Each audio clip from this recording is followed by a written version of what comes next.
मेरा नाम सायरा है और मैं शहर के एक पढ़े लिखे घराने से ताल्लुक़ रखती हूँ। मेरी शादी को अभी सिर्फ 3 माह ही हुए थे कि जिंदगी ने ऐसा मोड़ लिया जिसका मैंने कभी तसव्वुर भी नहीं किया था। मेरी शादी गांव के एक जमींदार घराने में हुई थी। मेरे शौहर का नाम एहसन था, जो पेशे के एतबार से तो किसान नहीं थे, लेकिन उनका खानदान खेती बाड़ी से वाबस्ता था। एहसन शहर की एक फैक्ट्री में सुपरवाइजर थे और हफ्ते में 1-2 बार शहर जाते थे। बाकी दिन वो गांव में ही गुजारते थे। मैं एक शहरी लड़की थी, लिहाजा मेरे लिए गांव का माहौल, वहाँ के रस्म व रवाज और लोगों का तर्ज जिंदगी बिल्कुल नया और किसी हद तक अजीब था। मेरे ससुराल में मेरे ससुर, जिनका नाम चौधरी हशमत था, और मेरी सास बेगम कलसूम रहती थी। चौधरी हशमत अपनी उम्र के लिहाज से बहुत मजबूत और तवाना शख्स थे। इनका कद 6 फुट से ज्यादा था। चौड़े शाने और किसरती जिस्म देखकर लगता था कि वो जवानी में पहलवानी करते रहे होंगे। इनकी शख्सियत में एक अजीब सा रोब और दबदबा था, जिसे देखकर अक्सर लोग सहम जाते थे। मेरी सास बेगम कलसूम एक निहायत सीधी सादी और शौहर की फरमानबरदार खातून थीं। वो अपने शौहर की हर बात को पत्थर की लकीर समझती थीं और उनके सामने ऊंची आवाज में बात करने का तसव्वुर भी नहीं कर सकती थीं। शादी के इब्तदाई दिन तो बहुत खुशगवार गुजरे। एहसन मेरा बहुत ख्याल रखते थे और सास भी अपनी बेटियों की तरह प्यार देती थीं। लेकिन जैसे जैसे वक्त गुजरता गया, मुझे घर की फ़ज़ा में कुछ अजीब सा महसूस होने लगा। ये अजनबीत किसी और की वजह से नहीं, बल्कि मेरे ससुर चौधरी हशमत की वजह से थी। इनका रवैया मेरे साथ बहुत मुख्तलिफ था। शुरू में तो मैंने उसे अपनी गलत फहमी समझा, लेकिन आहिस्ता आहिस्ता उनकी हरकतें मुझे परेशान करने लगें। चौधरी साहब अक्सर बगैर कमीज के सरफ बनियान और धोती में घर के बरामदे में घूमते रहते थे। गांव में शायद ये आम बात हो, लेकिन मेरी शहरी तरबियत के लिए ये मंजर बहुत नागवार और शर्मनाक था। मैं कोशिश करती कि जब वो इस हालत में हूं तो उनके सामने न जाऊं, इसलिए मैं ज़्यादातर वक्त अपने कमरे तक महदूद रहती। लेकिन वो जानबूझकर ऐसे वक्त में लाउंज या सहन में आ जाते जब मैं वहाँ किसी काम से मौजूद होती। एक दिन का वाकया है। दोपहर का वक्त था और गर्मी अपने अरूज पर थी। एहसन काम के सिलसिले में बाहर गए हुए थे और सास मोहल्ले में किसी के घर गई हुई थी। घर में सन्नाटा छाया हुआ था। मैं बावर्ची खाने में दोपहर का खाना तैयार कर रही थी। गर्मी की शिद्दत की वजह से मैंने अपना दोपटा उतार कर एक साइड पर रखा हुआ था, ये सोचकर कि घर में इस वक्त कोई नहीं है और ससुर तो अपने कमरे में कैलोला कर रहे होंगे। मैं बेध्यानी में रोटियां बेल रही थी कि अचानक मुझे अपनी पश्त पर किसी की मौजूदगी का शिद्दत से एहसास हुआ। ऐसा लगा जैसे कोई मुझे बहुत गौर से देख रहा हो। एक अजीब सी घबराहट ने मेरे दिल को जकड़ लिया। मैंने फौरन मड़कर देखा तो मेरे ओसान खुता हो गए। दरवाजे पर चौधरी हशमत खड़े थे। वो बगैर कमीज के थे और उनकी नजरें मेरे वजूद का तवाफ कर रही थीं। इनकी आंखों में एक ऐसी भूख और हौस थी जिसे देखकर मेरी रूह कांप गई। मेरे हाथ से कांच की प्लेट छोड़कर फर्श पर गरी और जोरदार आवाज के साथ टूट गई। इस आवाज ने जैसे उनके सहर को तोड़ दिया। वो बौखलाकर वहां से हटे और तेजी से अपने कमरे की तरफ चले गए। मैं वहीं बत बनी खड़ी रही। मेरा दिल जोर जोर से धड़क रहा था और माथे पर पसीने के कतरे चमक रहे थे। मैंने फौरन अपना दोपटा उठाया और खुद को अच्छी तरह ढांप लिया। ये पहली बार था कि मैंने उनकी नज़रों में छुपी हुई गिलाज़त को इतने करीब से देखा था। अब तक तो मुझे सिर्फ शक था, लेकिन आज यकीन हो गया था कि उनकी नीयत ठीक नहीं है। मैंने जल्दी जल्दी काम समेटा और अपने कमरे में जाकर दरवाज़ा अंदर से बंद कर लिया। इस वाक़ये ने मुझे अंदर से हिलाकर रख दिया था। मैं सोचने लगी कि क्या मुझे एहसन को ये सब बताना चाहिए, लेकिन फिर ख्याल आया कि वो अपने बाप की बहुत इज्जत करते हैं और शायद मेरी बात का यकीन न करें। अल्टा ये ना हो कि वो मुझे ही कसूरवार ठहराएं कि मैंने दुपट्टा क्यों उतारा था। गांव के लोग वैसे भी शहर की लड़कियों के बारे में अजीब राय रखते हैं। मुझे याद आया कि मेरी माँ ने रुखसती के वक्त नसीहत की थी कि ससुराल में ज़बान बंद रखना और बर्दाश्त से काम लेना, वरना घर अजड़ जाते हैं। यही सोचकर मैं खामोश रही। रात को एहसन घर वापस आए और सास भी आ गईं। हमने खाना खाया और मामूल के मुताबिक सोने के लिए लेट गए, लेकिन मेरी आंखों से नींद कोसों दूर थी। वो मंजर बार बार मेरी आंखों के सामने आ रहा था। रात के पिछले पहर मुझे फिर वही अजीब सा एहसास हुआ जैसे कोई मुझे देख रहा हो। मैं हड़बड़ाकर उठ बैठी। कमरे में मुद्दम सी रोशनी थी। मैंने एहसन की तरफ देखा। वो गहरी नींद सो रहे थे। मैंने चारों तरफ नज़र दौड़ाई, तो मेरी नज़र खिड़की पर पड़ी।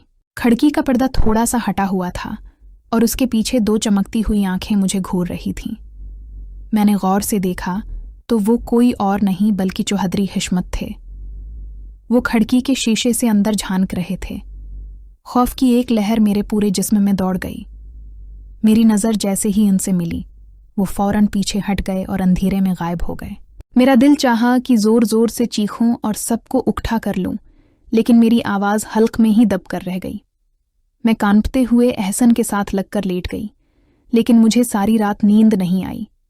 ये सूरत हाल मेरे लिए बहुत खौफनाक हो चुकी थी। मैं समझ नहीं पा रही थी कि एक बुजुर्ग शख्स जो रिश्ते में मेरा बाप लगता है ऐसी घटिया हरकत कैसे कर सकता है। अगली सुबह जब मैं उठी तो सिर भारी था और आंखें सूजी हुई थीं। मैं किचन में गई और नाश्ता बनाने लगी। सास वहीं मौजूद थीं और बड़े प्यार से मुझसे बातें कर रही थीं। मेरा दिल चाहा कि उनके गले लगकर सब कुछ बता दूं, लेकिन फिर वही डर आड़े आ गया कि कहीं वो यकीन न करें और अल्टा मुझे ही बदचलन करार दे दें। मैं खामोशी से नाश्ता बनाती रही। थोड़ी देर बाद एहसन और चौधरी साहब भी आ गए। दस्तरख्वान बिछाया गया और सब नाश्ते के लिए बैठ गए। मैं एहसन और सास के दरमियान बैठी थी, जबकि चौधरी साहब बिल्कुल मेरे सामने तशरीफ फरमा थे। वो ऐसे नॉर्मल बैठे थे जैसे कुछ हुआ ही ना हो। वो एहसन से फसलों और मौसम के बारे में बातें कर रहे थे। मैंने नज़रें झुकाकर नाश्ता करना शुरू किया। अचानक मैंने महसूस किया कि मेज़ के नीचे किसी का पाँव मेरे पाँव को छू रहा है। मैंने चौंक कर देखा तो वो चौधरी साहब का पाँव था। मैंने फ़ौरन अपना पाँव पीछे खींच लिया और घबराकर एहसन की तरफ देखा, लेकिन वो अपनी बातों में मग्न थे। चौधरी साहब के चेहरे पर एक तंजिया मुस्कुराहट थी। मेरा दिल चाह रहा था कि वहीं अल्टियाँ कर दूं। मैंने जल्दी से नाश्ता ख़त्म किया और बर्तन समेटने के बहाने वहाँ से उठ गई। ये शख्स अब अपनी हदें पार कर रहा था और मुझे समझ नहीं आ रहा था कि मैं किस तरह अपना बचाव करूं। दिन गुजरते गए और मेरा जीना हराम होता गया। चौधरी साहब का रवैया मज़ीद बेबाक होता जा रहा था। वो मौका मिलते ही मेरे करीब आने की कोशिश करते, कभी 2 मानी बातें करते और कभी मुझे ऐसी नज़रों से देखते कि मैं शर्म से पानी पानी हो जाती। मैंने एहसन से बात करने की कोशिश की, लेकिन वो हमेशा ये कहकर टाल देते कि बाबा जी बूढ़े हैं, उनकी बातों का बुरा न माना करो, वो तो बस मजाक करते हैं। एहसन की ये बेहसी मुझे मज़ीद तोड़ रही थी। मैं इस घर में खुद को गैर महफूज समझने लगी थी। मैंने अपने कमरे का दरवाज़ा हर वक्त बंद रखना शुरू कर दिया और कोशिश करती कि जब चौधरी साहब घर पर हों तो मैं किचन या सहन में अकेली न जाऊं। लेकिन मैं कब तक छिपती? आखिर मुझे घर के काम भी करने होते थे। एक शाम एहसन का फ़ोन आया कि फैक्ट्री में मशीनरी ख़राब हो गई है और उन्हें अर्जेंट रखना पड़ेगा, इसलिए वो रात को घर नहीं आ सकेंगे। ये सुनकर मेरे पैरों तले से ज़मीन निकल गई। मैंने उनसे मनत की कि प्लीज़ किसी तरह आ जाएं, मुझे अकेले डर लगता है।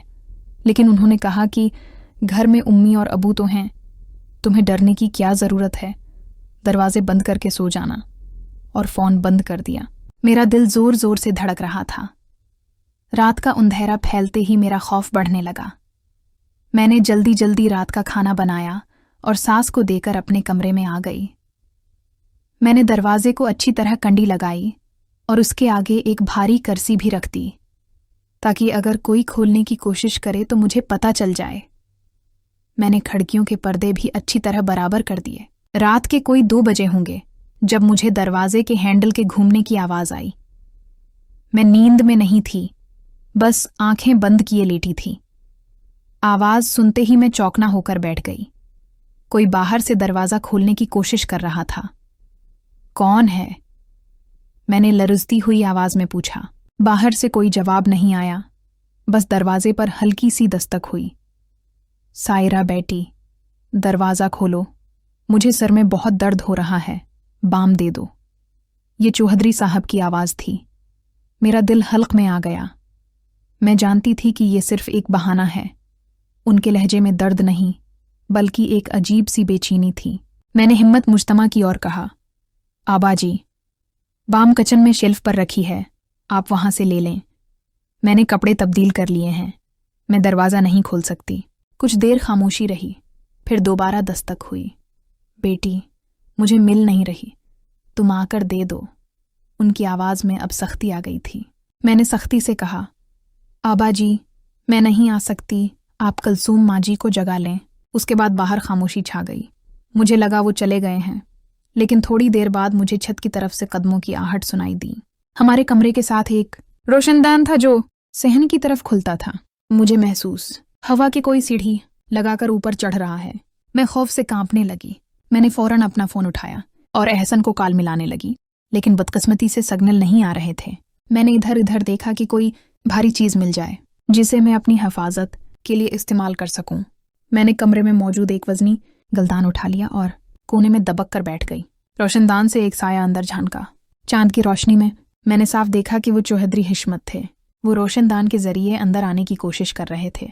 खबरदार जो अंदर आने की कोशिश की, मैं पूरी ताकत से चीखी, मैं सबको उठा कर लूंगी, मैं शोर मचा दूंगी। मेरी चीख सुनकर शायद वो डर गए या उन्हें एहसास हुआ कि अब बात बिगड़ सकती है। वो फौरन पीछे हटे और सीढ़ी से उतरने की आवाज आई। मैं सारी रात उसी कोने में गलदान सीने से लगाए बैठी रही। हर आहट पर मुझे लगता कि वो फिर आ रहे हैं। वो रात मेरी जिंदगी की सबसे तवील और खौफनाक रात थी। सुबह होते ही मैंने अपना बैग तैयार किया। जैसे ही एहसन घर आए, मैंने उन्हें अलग ले जा कर साफ साफ कह दिया कि अब मैं एक पल भी उस घर में नहीं रहूंगी। एहसन ने वजह पूछी तो मैंने रोते हुए रात का सारा वाकया बयान कर दिया। मैंने उन्हें बताया कि किस तरह उनके बुजुर्ग बाप ने मेरी इज्जत पर हाथ डालने की कोशिश की। एहसन पहले तो यकीन नहीं कर रहे थे, लेकिन मेरी हालत और मेरे आंसुओं की सच्चाई ने उन्हें खामोश कर दिया। उन्होंने जाकर छत और रोशन दान का मुआयना किया तो वहां सीढ़ी के निशानात मौजूद थे। तब इन्हें यकीन आया कि मैं सच कह रही हूँ। एहसन का चेहरा गुस्से और शर्मिंदगी से सरख हो गया। वो सीधा अपने बाप के पास गए और उनसे पूछा, चौधरी साहब पहले तो मकर गए, लेकिन जब एहसन ने सीढ़ी और रोशनदान के सबूत की बात की तो वो खामोश हो गए। इनकी खामोशी ही उनके जुर्म का इतराफ थी। इसी वक्त एहसन ने फैसला किया कि हम अलग घर में रहेंगे। सास बेचारी रोती रहीं। इन्हें समझ नहीं आ रहा था कि अचानक क्या हो गया, क्योंकि एहसन ने अपनी माँ का दिल रखने के लिए उन्हें असल हकीकत नहीं बताई। बस ये कहा कि शहर में रहना हमारी मजबूरी है। हम उसी दिन घर छोड़कर शहर आ गए। शहर आकर मुझे सुकून का सांस नसीब हुआ। एहसन ने मुझसे माफी मांगी कि वो मेरी बातों पर ध्यान नहीं देते रहे और मुझे इतनी अजियत से गुजरना पड़ा। मैंने अल्लाह का शुक्र अदा किया कि उसने मेरी इज्जत महफूज रखी। इस वाक़ये ने मुझे सिखाया कि औरत को अपनी हिफाजत के लिए खुद आवाज़ उठानी पड़ती है, चाहे सामने कोई भी हो। खामोशी हमेशा मसले का हल नहीं होती। कभी कभी चीखना भी जरूरी होता है ताकि बहरे कान सुन सकें। आज हम अपनी छोटी सी दुनिया में खुश हैं, लेकिन वो खौफनाक यादें कभी कभी मुझे डरा देती हैं। और मैं सोचती हूँ कि कितनी ही लड़कियां ऐसी दरिंदगी का शिकार होकर खामोश रह जाती होंगी।